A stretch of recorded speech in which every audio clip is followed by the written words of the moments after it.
자, 오늘 하나님 말씀 우리 함께 보죠. 사도행전 2장 37절에서 42절입니다. 하나님 말씀 이와 같습니다. 저희가 이 말을 듣고 마음에 찔려 베드로와 다른 사도들에게 물어가로되 형제들아 우리가 어찌할꼬 하거늘 베드로가 가로되 너희가 회개하여 각각 예수 그리스도의 이름으로 세례를 받고 죄 사함을 얻으라. 그리하면 성령을 선물로 받으리니 이 약속은 너희와 너희 자녀와 모든 먼데 사람 곧 주 우리 하나님이 얼마든지 부르시는 자들에게 하신 것이라 하고 또 여러 말로 확증하며 권하여 가로되 너희가 이 패역한 세대에서 구원을 받으라 하니 그 말을 받는 사람들은 세례를 받음에 이날의 제자 예수가 3천이나 더하더라. 저희가 사도의 가르침을 받아 서로 교제하며 떡을 떼며 기도하기를 전혀 힘쓰니라. 아멘. 오늘은 이 말씀 우리 함께 중심으로 해서 교회에 대한 말씀을 우리가 좀 함께 나누려고 합니다. 어느덧 우리 교회가 이제 창립한 지 저는 그 8주년인 줄 알았더니 많은 분들이 7주년이라고 항의를 하셔서 맞습니다. 7주년 그렇죠? 그 한 해가 지나야 1주년이 되는 거니까 그러니까 이제 우리가 8해를 지났고 그리고 이제 올해 이제 7주년이 되었습니다. 그래서 오늘 이제 이 교회에 관한 내용을 우리가 함께 나누며 또 은혜를 함께 나누겠습니다.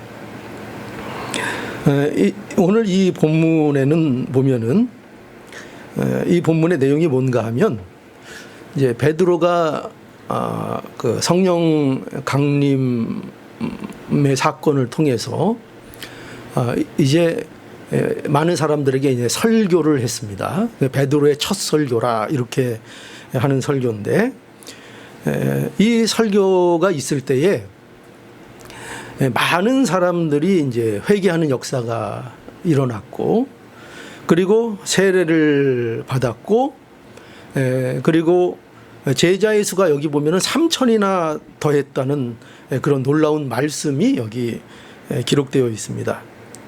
굉장히 놀라운 일이 이제 벌어진 거죠.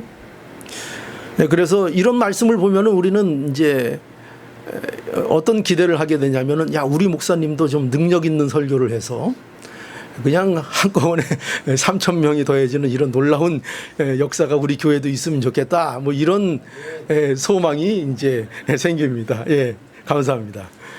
물론 좋은 소망이죠. 그런데 이제 오늘 이 말씀을 보면은 이 말씀의 그 초점이 베드로가 얼마나 그 놀라운 설교를 했냐 거기에는 별 관심이 없습니다. 사실은 거기에는 별 이제 관심이 없고 이 말씀은 뭐에 초점이 맞춰져 있는가 하면은 성령의 역사에 초점이 맞춰져 있습니다. 성령의 역사. 그러니까 이 교회가 세워지는데 그 교회가 어떻게 세워졌느냐 할 때 뭐 목사님이 설교를 능력 있게 해서 교회가 잘 섰다 이렇게 성경이 말하고 있지 않고 성경은 성령이 역사했다 이렇게 얘기하고 있습니다. 성령의 역사가 있었다. 그래서 우리가 이제 바로 이 면을 우리가 기억해야 합니다. 우리는 지금 전부 다 교회로 부름을 받았습니다. 여러분들이 교회로 부름을 받은 겁니다. 여러분들이 교회가 되고자 원해서 된 것이 아니고 하나님이 여러분들을 부르셨습니다. 여러분들을 찾으셨고 여러분들을 부르셔서 여러분들이 교회가 된 것입니다. 그런데 이 교회에 대해서 우리가 알아야 될 중요한 것이 있어요. 왜냐하면 우리가 교회니까요. 우리 자신 한 사람 한 사람이 교회니까요. 우리의 이 공동체가 교회니까요. 그런데 우리가 이 교회에 대하여 모른다는 것은 말이 안 되죠. 우리의 정체성을 모르는 거죠. 그러니까 우리는 반드시 교회에 대하여 바로 알아야 합니다. 그래야 우리가 어떻게 교회 생활을 해야 되고 어떻게 우리가 신앙생활을 해 나가야 되는지를, 우리가 무엇을 목표하며 나가야 되는지를 그래야 바로 알 수 있게 됩니다. 그 출발점이 뭐냐 하면 교회가 과연 무엇이냐, 교회가 어떻게 탄생한 것이냐, 이거를 바로 알 때에 우리 신앙생활의 방향이 바로 잡히게 되는 것입니다. 그래서 우리가 교회로 부름을 받았는데 우리가 가장 먼저 알아야 될 것은 뭐냐면요, 이겁니다. 뭐냐면 교회는요, 사람이 만들어낸 것이 아니라는 사실, 이거를 분명히 알아야 합니다. 이게 교회를 여러분들이 이해하는 데 있어서 가장 중요한 첫걸음입니다. 사람들은요, 특히 세상 사람들은 교회를 사람들이 고안해 낸 것이라고 생각을 합니다. 그렇죠? 그런데 교회는요, 사람이 계획하고 의도해서 만든 게 아닙니다. 그러면 그건 교회가 아닙니다. 교회는 베드로가 세운 것도 아니고요, 교회는 바울이 세운 것도 아니고요, 교회는 성령의 역사로 탄생한 것이 교회라는 것을 분명히 알아야 합니다. 교회를 계획하신 분이 누굽니까? 교회를 계획한 게 여러분들입니까? 우리가 계획해서, 우리가 봐라, 계획해서 이렇게 우리 LA, 우리 장로교회로 우리가 모였지 않냐, 우리가 만든 것이 아니냐, 그렇게 착각할 수 있습니다. 그러나 교회를 기획하시고 교회를 계획하신 분은 하나님이십니다. 창세전에 예수 그리스도 안에서 교회를 계획하셨습니다. 그래서 하나님이 이 교회를 위해서 누굴 보내셨어요? 예수 그리스도를 보내신 겁니다. 놀라운 일이죠. 이 교회를 위해서 예수 그리스도를 하나님께서 이 세상에 보내셨고, 그리고 예수 그리스도께서 그 많은 고난을 당하셨고, 그리고 마침내 예수 그리스도께서 십자가를 지시고 죽으셨고, 그리고 그 예수 그리스도께서 부활하셨고, 그걸로 끝났습니까? 아니죠. 그 예수님이 부활하셔서 승천하셔서 우리에게 뭘 보내주셨습니까? 보혜사 성령을 보내주셨습니다. 바로 그 보혜사 성령, 완성된 진리로 역사하는 성령이 임하시는 것을 통하여 무엇이 섰습니까? 교회가 탄생한 것입니다. 이것이 바로 교회라는 것을 알아야 합니다. 고린도전서 12장 13절에 보니까요, 우리가 유대인이나 헬라인이나 종이나 자유자나 다 한 성령으로 세례를 받아 뭐가 되었어요? 한 몸이 되었고, 한 몸이 되었고, 그 몸의 머리는 누구십니까? 예수 그리스도죠. 예수 그리스도가 머리가 되는 새로운 생명이 되었다는 것입니다. 이게 바로 교회예요. 또 다 한 성령을 마시게 하셨느니라. 자, 그래서 우리는 분명하게 이 사실을 여러분 기억하셔야 돼요. 첫 번째 뭐라고요? 교회는 누가 만드신 거라고요? 누가 세우셨다고요? 하나님께서 성령의 역사를 통해서 교회를 세우셨다. 결코 사람이 아이디어로 만들어낸 사람의 작품이 아니다. 이 사실을 분명히 아셔야 합니다. 자, 그래서요, 이 교회는 성령 안에서 탄생을 했는데, 이 성령 안에서 교회가 세워질 때에 오늘 본문에 보면은 어떤 일들이 벌어졌는가를 우리에게 보여주고 있어요. 그래서 여기 보면 그 첫 번째로 무엇이 보여지고 있는가 하면은, 여기 그곳에는요, 성령이 역사하심으로 세워진 그 교회에는 바로 말씀에 대한 반응이 나타났다는 것입니다. 그래서 오늘 여기 보세요. 37절에 보면 이렇게 되어 있습니다. 37절. 자, 여기 누가가 이렇게 기록하고 있죠. 이 사도행전은 누가가 기록한 겁니다. 누가가 어떻게 기록하고 있는가 하면, 저희가 이 말을 듣고 마음에 찔렸다, 이렇게 되어 있습니다. 그리고 그래서 베드로와 다른 사도들에게 물어가더라, 형제들아 우리가 어찌할꼬 하였다고 말하고 있습니다. 여기 보면은요, 저희가 이 말을 듣고 어떻게 됐다고요? 마음에 찔렸다 이렇게 돼 있죠. 마음에 찔렸다.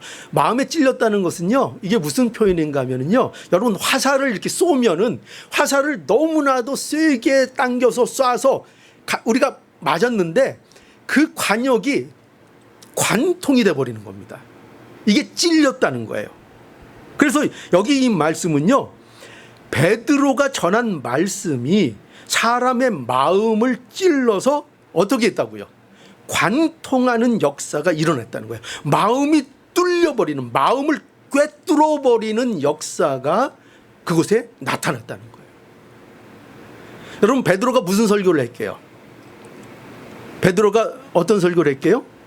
예수 그리스도와 그의 죽음과 부활에 대한 설교를 했습니다. 그런데 그걸 어떻게 했는가 하면은요, 그 앞에 36절에 보면은 모든 베드로의 설교의 요약이 36절에 나와 있는데 이렇게 되어 있습니다. 그런즉 이스라엘 온 집이 정녕 알지니 너희가 십자가에 못 박은 이 예수를 하나님이 주와 그리스도가 되게 하셨느니라, 이렇게 증거했던 것입니다. 그러니까 얼마나 놀라운 말씀입니까? 자, 무슨 말씀이에요? 너희가 죽인 예수가 바로 너희가 그렇게 기다렸던 그 그리스도라는 겁니다. 이 설교를 했던 겁니다.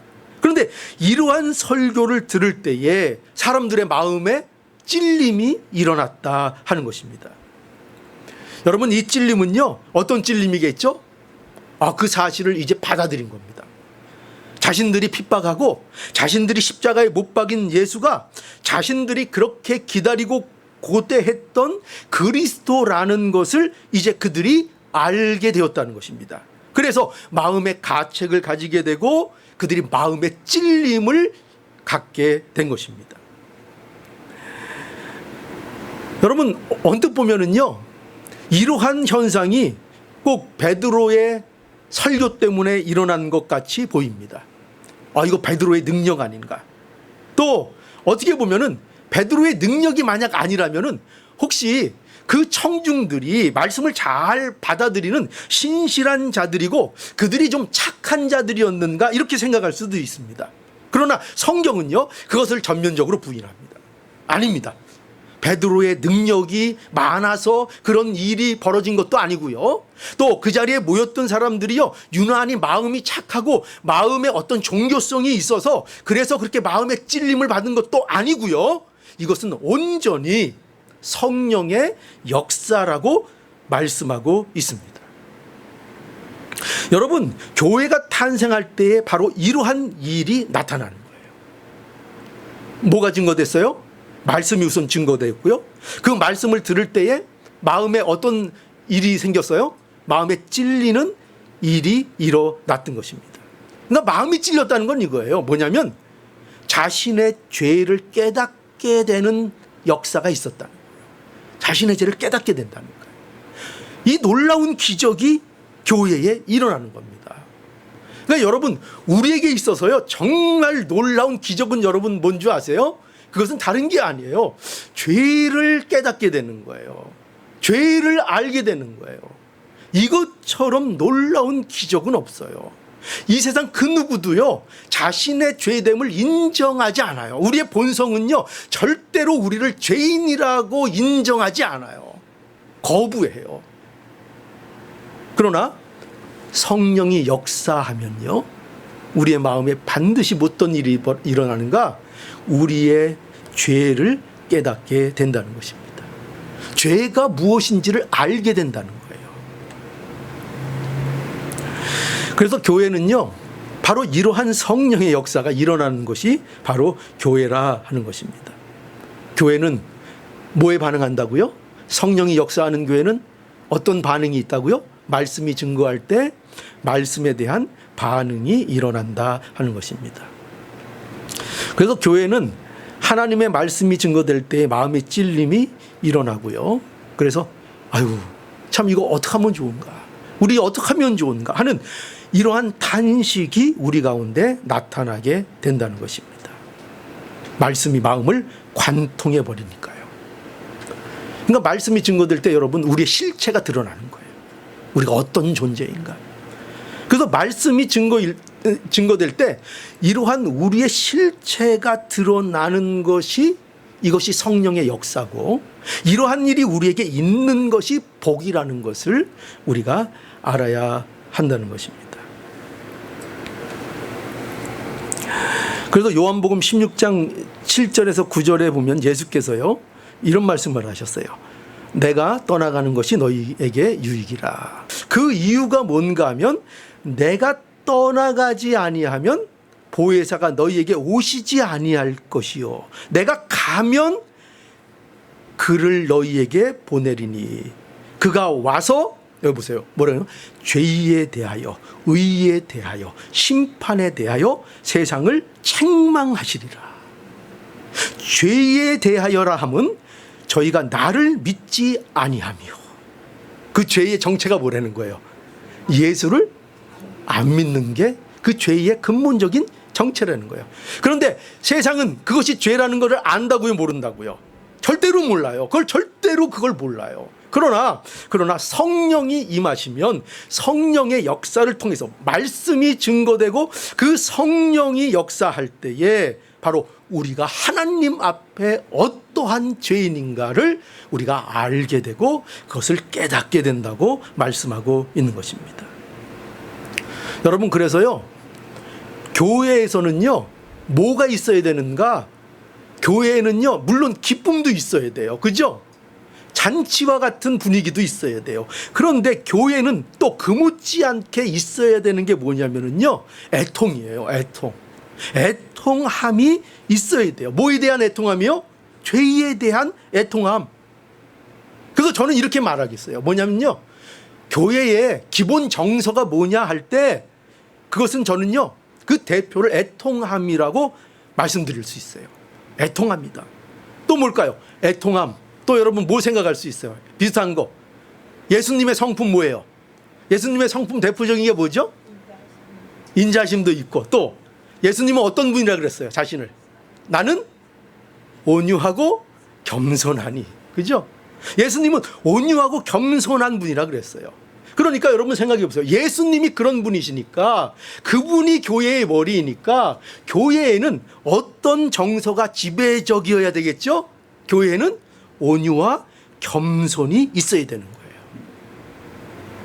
그래서 여러분 마태복음 5장 3절에 보면은요, 팔복 여러분 아시죠? 팔복 중에 시작이 뭐로 돼 있어요? 마태복음 5장 3절에 심령이 가난한 자는 복이 있다는 거예요. 심령의 파산을 경험한 자는 복이 있다는 거예요. 놀라운 말이죠? 세상에는 어떻게 해요? 심령이 부유한 자, 걱정이 없는 자, 그런 자가 복이 있다. 세상은 이렇게 얘기하잖아요.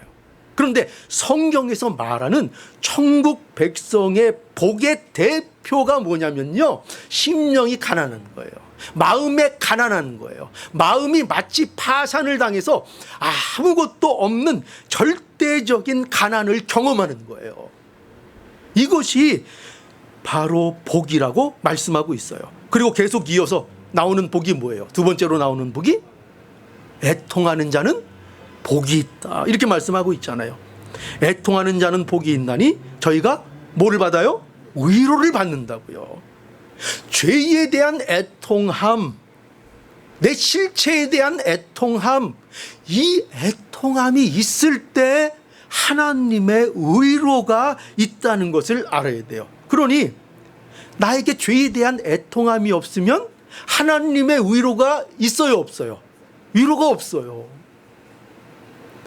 그러므로 죄에 대한 애통함이 얼마나 중요한지요. 또 뭐라 그래요? 또 누가 복이 있다 그래요? 온유한 자는 또 복이 있다. 온유한 자가 땅을 기업으로 받을 것이며, 이렇게 말씀하고 있습니다.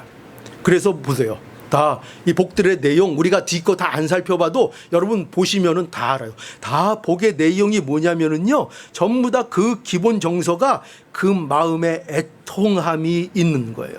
자신이 어떤 존재인가를 아는 것으로 그 모든 복의 근본이 구성되어 있다는 것을 알아야 돼요. 그렇기 때문에 교회는 탄식이 있어야 되는 거예요. 어떤 탄식? 여기 사람들도 말씀을 들을 때 어떻게 했다고요? 우리가 어찌할꼬? 우리가 어찌할꼬? 우리가 어떻게 해야 될까? 우리의 이 무능을 어떻게 해야 하는가? 우리의 이 죄됨을 어떻게 해야 하는가? 우리의 이 무능을 깨닫고 하나님 앞에 은혜를 구하는 자가 되어야 한다는 것입니다. 그래서요, 교회에는 반드시 이런 정서가 있는 거예요. 교회는 애통함이 있고요. 교회는 온유함이 있고요. 교회는 겸손함이 있고요. 그래서 하나님 앞에 모두가 은혜를 구하고자 하는 그 공통된 마음을 성도들은 가지고 있고, 바로 그러한 곳이 교회라는 것을 우리는 알아야 할 것입니다. 그래서 여러분, 성도가 되어서 받는 복 중에 가장 중요한 복 중에 하나가 뭐냐면 바로 죄를 죄인 줄 아는 복이라는 것을 우리가 알아야 합니다. 시편 19편 12절에 자기 허물을 능히 깨닫을 자 누구리요? 나를 숨은 허물에서 벗어나게 하소서. 무슨 말씀이에요? 이 세상에 자기 죄를 깨닫는 자가, 스스로 깨닫는 자가 없다는 거예요. 그래서 그 죄를 깨닫게 되는 것, 그것이 큰 은혜요 복인 것을 시편 기자가 고백하고 있는 거죠. 또 여러분, 에베소서 2장에 가보면은요, 에베소서 2장 1절에서 3절 보니까 이런 말씀이 있어요. 너희의 허물과 죄로 죽었던 너희를 살리셨도다. 그때에, 죽었던 때죠. 그때에 너희가 그 가운데서 행하여 이 세상 풍습을 쫓고 공중의 권세 잡은 자를 따랐으니 곧 지금 불순종의 아들들 가운데 역사하는 영이라. 전에는 우리도 다 그 가운데 있어 우리 육체의 욕심을 따라 지내며 육체와 마음이 원하는 것을 하여 다른 이들과 같이 본질상 진노의 자녀이었더니. 여러분, 이 말씀을 들을 때 여러분 뭐가 느껴지세요? 이건 누구만 아는 걸까요? 지금 이거 보세요. 허물과 죄로 죽었던 너희를 살리셨도다. 그때에 너희가 그 가운데서 행하여 이 세상 풍습을 쫓고 공중의 권세 잡은 자를 따랐으니, 이 사실 말이죠. 우리는 본질상 진노의 자녀였다. 이런 모든 내용들을 누가 고백할 수 있죠? 누가 고백할 수 있어요? 그렇죠. 이제 그 가운데서 구원받은 자들의 고백인 거예요. 그러니까 이 사실을 고백할 수 있다는 사실이 이미 어떤 자가 됐다는 거예요? 복을 받은 자가 되었다는 거예요. 그러니까 여러분, 이걸 알아야 돼요. 여러분들이 내가 어떤 죄인이었는가를 여러분들이 고백할 줄 안다면, 그 형편이 어떤 것이었는가를 여러분들이 알고 인식할 수 있다면, 여러분들은 분명히 하나님의 은혜 가운데 있는 자들이라는 것을 성경이 증거하고 있는 거예요. 이 고백은요, 결단코 세상 사람의 입에서는 나올 수 없는 고백이에요. 나는 본질상 진노의 자녀였습니다. 나는 세상을 좋아했던 사람입니다. 나는 마귀를 추종했던 사람입니다. 그저 마귀가 있는 정도가 아니라 마귀를 따라가는 것이 나의 일상이었던 자입니다. 이걸요, 고백할 수 있게 되는 거예요. 내가 어떤 존재였는가를 알게 되는 거죠. 여러분, 이게 바로 우리가 복이 있는 증거예요. 그래서 애통하는 자는 복이 있다고 말씀하고 있는 겁니다. 우리의 마음은 다 굳은 마음과 같은 거예요. 그러니까 굳은 마음에서 뭐가 자라날 수 있어요, 없어요? 땅이 탕탕하게 굳었어요. 씨가 떨어져도요, 씨가 싹을 틔울 수가 없어요.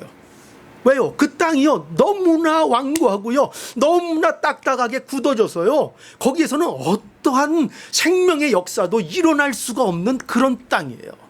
그런데 인간의 마음이 그와 같다는 거예요. 그래서 이 굳은 마음을 어떻게 해야지 그 가운데서 생명이 일어날 수 있는가? 우리의 힘으로 된다는 거예요? 아니죠.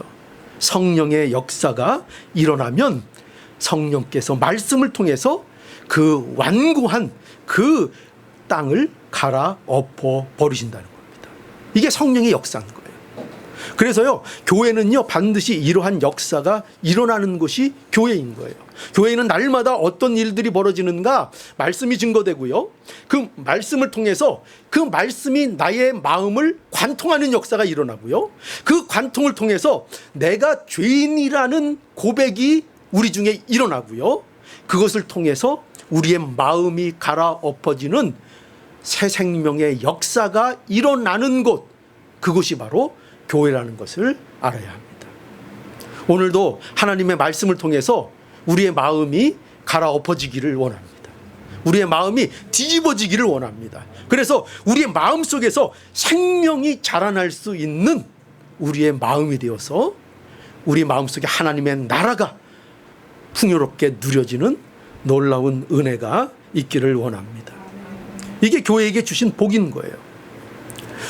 자, 그리고요, 또 이 성령 안에서 교회가 세워질 때 또 어떤 일이 그곳에 있었는가 여기 보니까요. 자, 첫 번째는 어떤 일이 그곳에 있었어요? 말씀이 전해질 때 마음에 찔리는 역사, 죄를 깨닫고 회개로 나가는 역사가 이루어진 것입니다.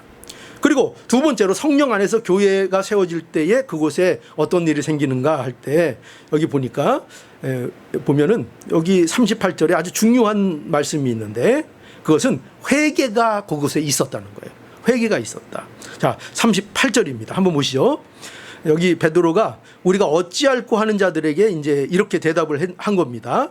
거기 보니까 베드로가 가로되 너희가 회개하여 각각 예수 그리스도의 이름으로 세례를 받고 죄 사함을 받으라. 그리하면 성령을 선물로 받으리니 이 약속을 너희와 너희 자녀와 모든 먼데 사람 곧 주 우리 하나님이 얼마든지 부르시는 자들에게 하신 것이라고 하고 또 여러 말로 확증하여 권하여 가로되 너희가 이 패역한 세대에서 구원을 받으라 하니.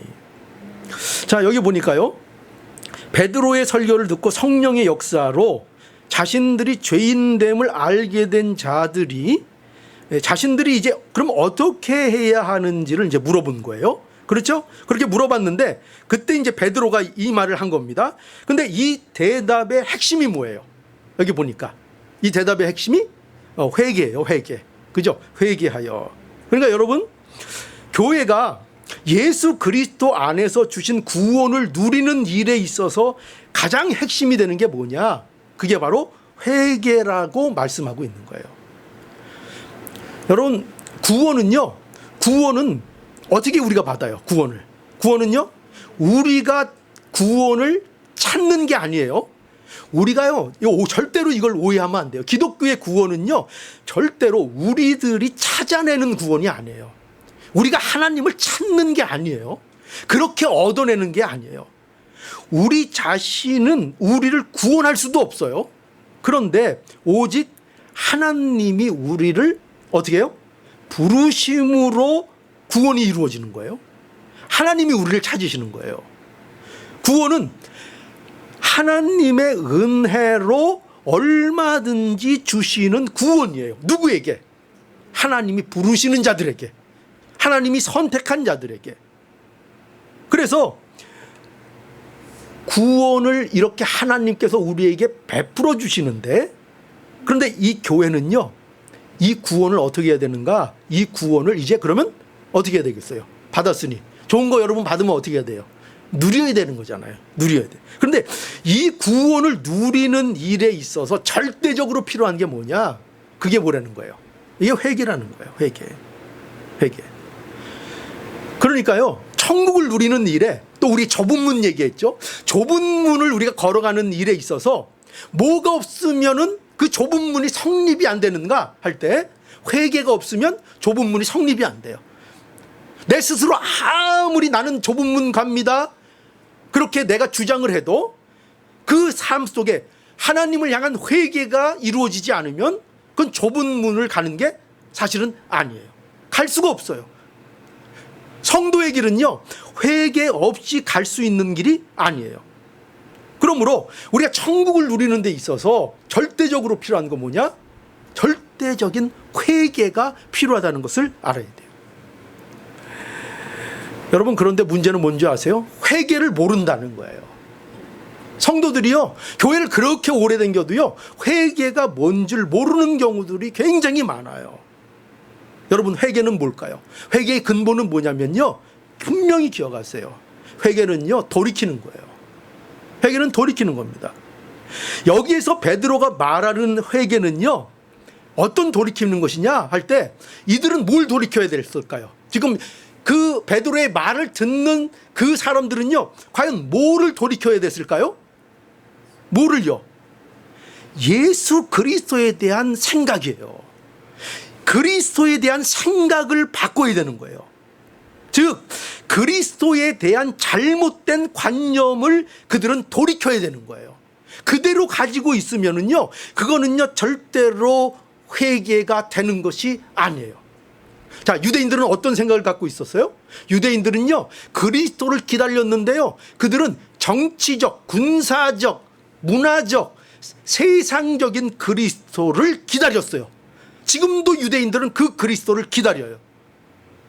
그러나 누누이 성경은 밝히고 예수님이 스스로를 증거하지만 예수님은 결코 그런 그리스도로 이 땅에 오시지 않으셨어요. 하나님이 약속하신 그리스도는 그런 그리스도도 아니었어요. 그런데 여전히 유대인들은 그런 그리스도를 기다리고 있는 거예요. 바꾸라는 거예요. 생각을 바꾸라는 거예요. 그리스도는 그런 그리스도가 아니라는 거예요. 그 생각을 여전히 고수하면 그것은 회개가 아닌 거예요. 회개가 아닌 거예요. 여러분, 회개는요 감정이 아니에요. 감정이 아닙니다. 회개는요 행동이에요. 행동. 애통하라 그랬죠. 그러나 여러분 분명히 아세요. 애통이 너무나 중요한데요, 이것도 오해하지 마세요. 많이 오해해요. 뭐냐면 애통은요 회개가 아니에요. 애통은 회개가 아닙니다. 회개는요 마음에 찔리는 것으로 그치는 것은요 회개가 아닙니다. 회개가 아니에요. 자, 베드로의 말씀에 사람들이 뭐가 찔렸다 그랬어요? 마음이 찔렸다 그랬죠. 그래서 우리는 어찌할꼬 했다고 했죠. 그럼 이게 회개일까요? 아니요, 이게 회개가 아니에요. 그렇다면 베드로가 뭐하라고 회개하라고 또 얘기했겠어요? 그렇죠? 회개하라. 그 회개는 뭐라고요? 회개는 돌이키는 거예요. 마음을 바꾸는 거예요. 마음을 바꾼다는 것은요, 뭐 이렇게 생각을 바꾸고 그런 거 얘기하는 게 아니에요. 마음을 바꾼다는 건요, 생각을 바꿀 뿐만 아니라 행동까지를 포함해서 돌이킨다는 거 말하는 거예요. 그게 회개인 거예요.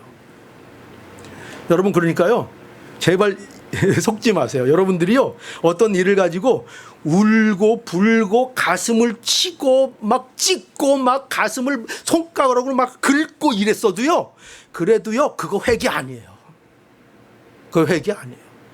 그거 갖고 회개를 때우려고 하지 마세요. 회개가 아니에요.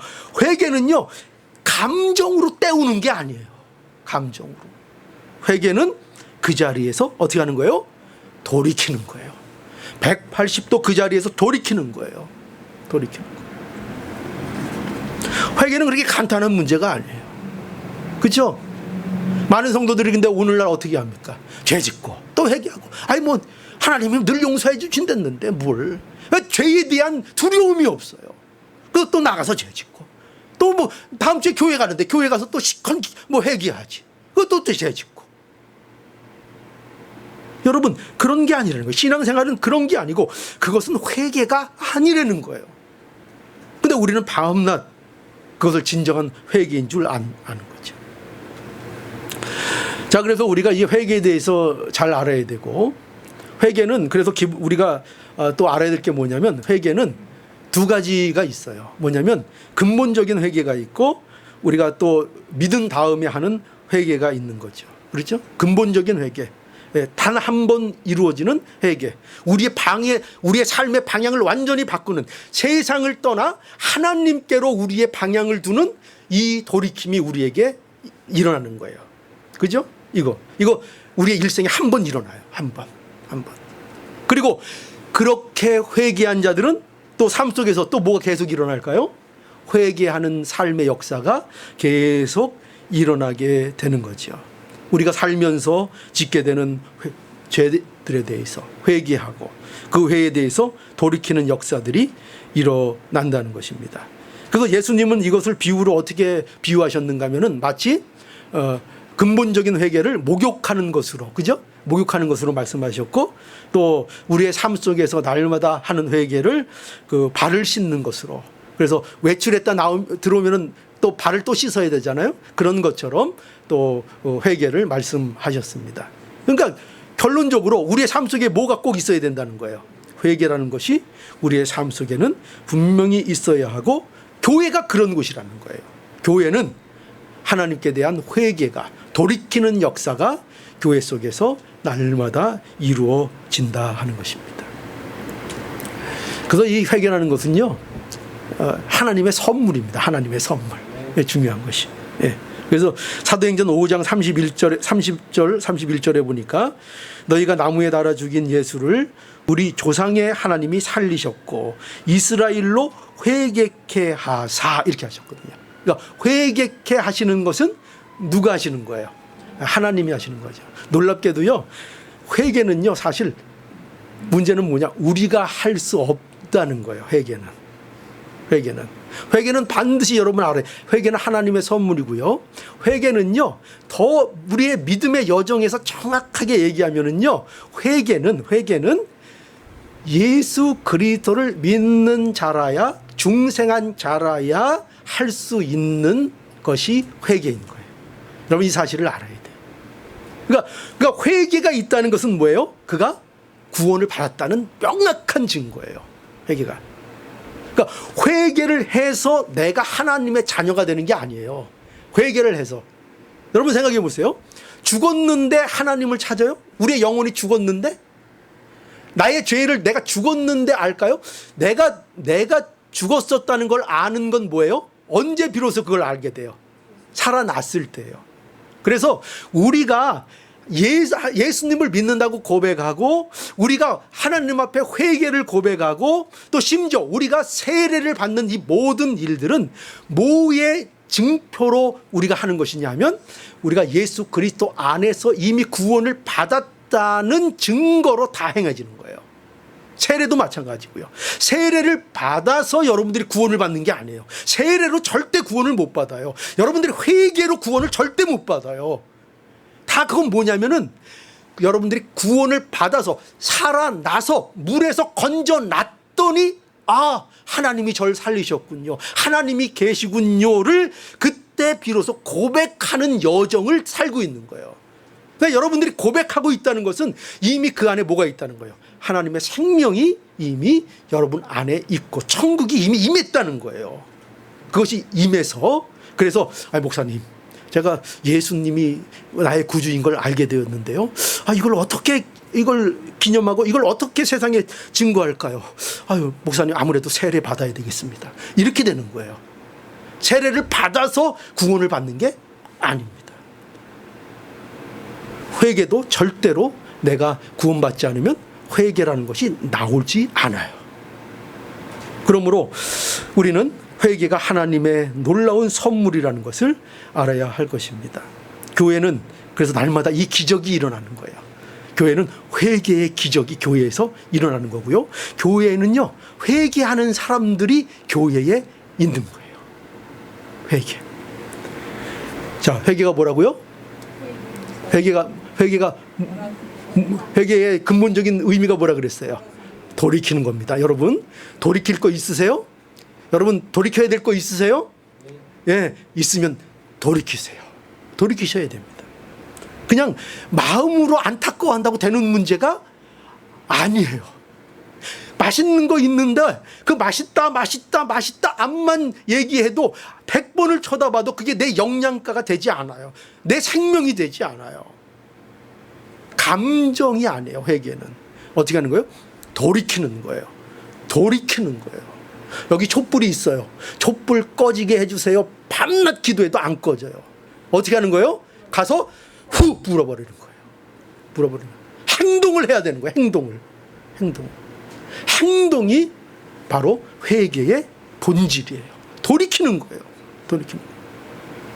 근데 우리는 뭐예요? 너 내가 생명 줬고 입김 줬고 힘 줬잖아. 너 폐 줬잖아. 그럼 부르면 되는데 왜 쓸데없이 기도만 하고 앉았어? 가서 불어.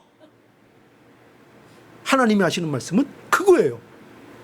돌이켜야 되는 거예요. 알면 돌이켜야 되는 거예요. 죄가 뭔지를 알면은 돌이키라는 거예요. 그것 때문에 애태우고 이러면 안 되는데 이러면 안 되는데 이러면 안 되는데, 그죠?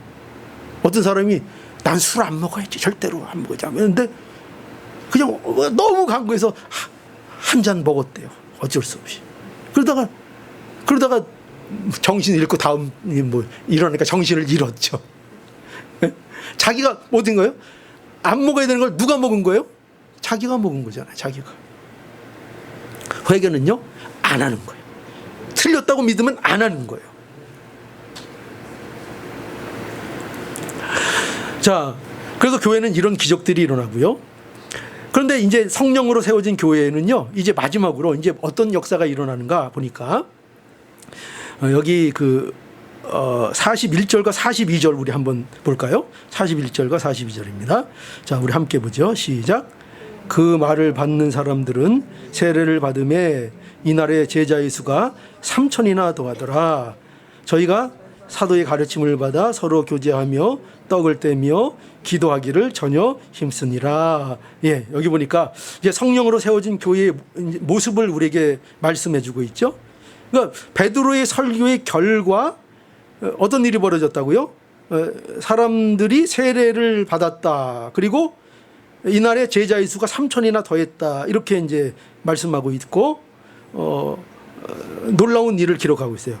그러니까 아까도 말씀드렸지만 초반에 이러한 말씀은 베드로가 능력 있는 설교를 했다가 아니라 하나님이 약속하신 일이 이루어졌다에 초점이 있다 그랬어요. 하나님이 약속하신 일이 이루어져서 성령의 강림을 통하여 어떤 일이 벌어졌는가 할 때 지금 그 돌아오는 그 사람들을 통해서 복음이 전해지고 그 복음을 듣는 자들의 마음이 움직이고 그들이 복음을 알게 되고 듣게 되는 역사들이 이루어졌다는 거예요. 그 일이 이루어졌다는 거예요. 그걸 보라는 거예요. 어떤 약속이 이루어졌는가? 그 말씀을 거부하고 그것을 전혀 받아들일 수 없는 자들에게 성령이 임하심으로 인해서 그들의 마음이 하나님의 말씀을 복음을 복음으로 받아들이는, 예수 그리스도를 구주로 받아들이는 불가능한 역사가 그들에게 이루어졌다는 거예요.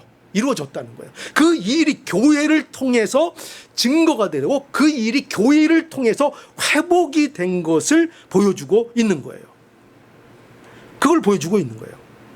그런데 그러면서 여기 뭐를 강조하고 있는가 하면 42절에 저희가 사도의 가르침을 받아 어떻게 했다고요?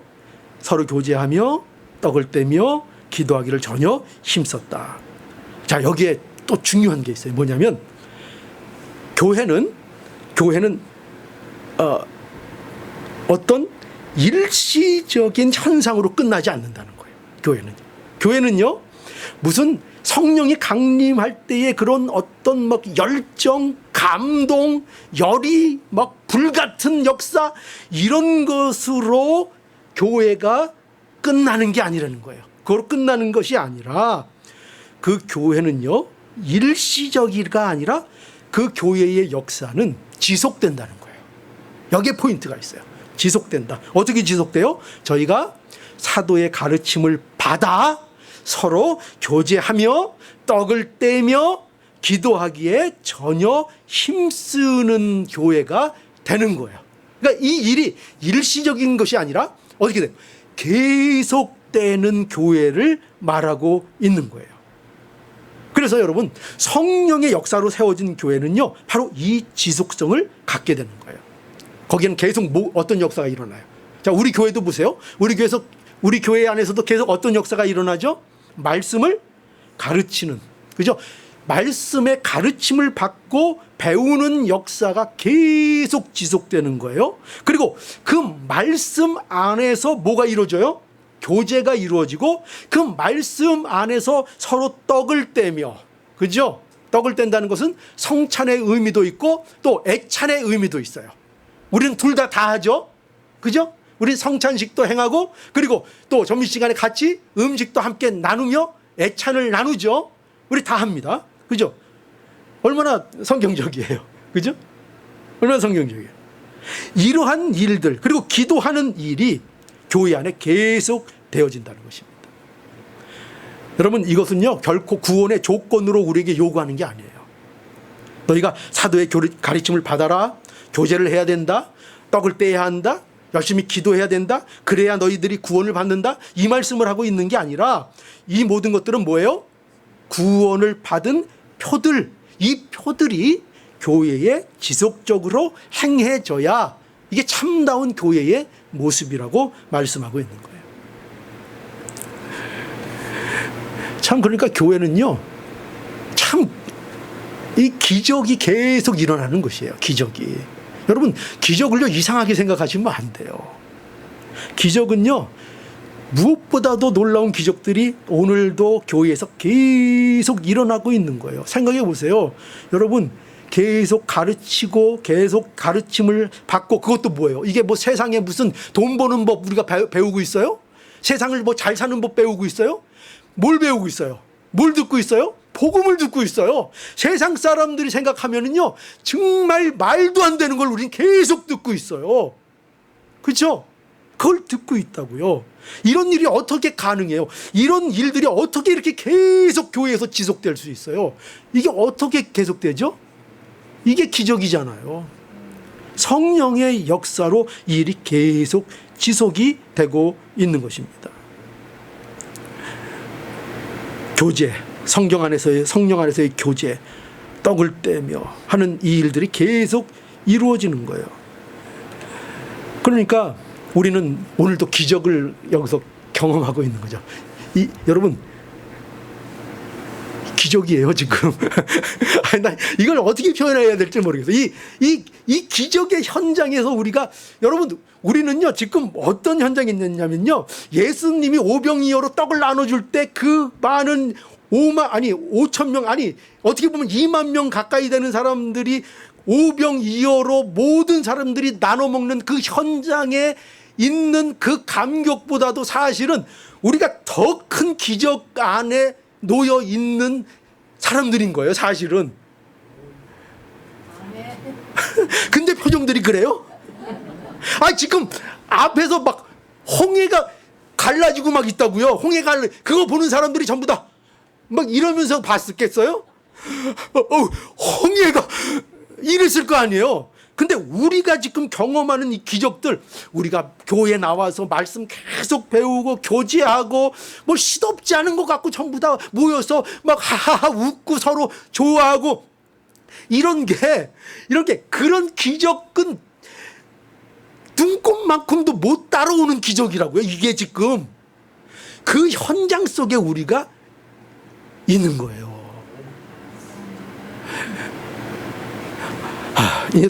이걸 더 이상 이제 설명할 길은 없어요. 네, 설명할 길은 없어요. 자, 그래서 이 교회는 이 기적 가운데 우리가 있는 거예요. 네, 그래서 우리가 교회에 모인 것은 결코 우리가 구원을 받기 위해 모이는 게 아닙니다. 그러니까 물론 교회에 나와서 여기에서 예수 그리스도를 영접하는 분들도 있어요. 그거 인정해요. 그러나 근본적으로 교회에 우리가 왜 모이냐 성도들에게 얘기할 때 교회에 모이는 것은요 우리가 뭐 구원받자고 여기 모이는 게 아니에요. 왜냐면은요 구원을 받았기 때문에 교회에 모이는 거기 때문에 그래요. 네, 기본적으로. 그래서 어느 사람들은 이 교회에 모이는 사람들을요 비아냥거리는 사람들이 있어요. 뭐냐면은 그렇게 뭐 구원이 받고 싶냐? 뭐 구원 받으려고 그렇게 교회를 열심히 나가냐?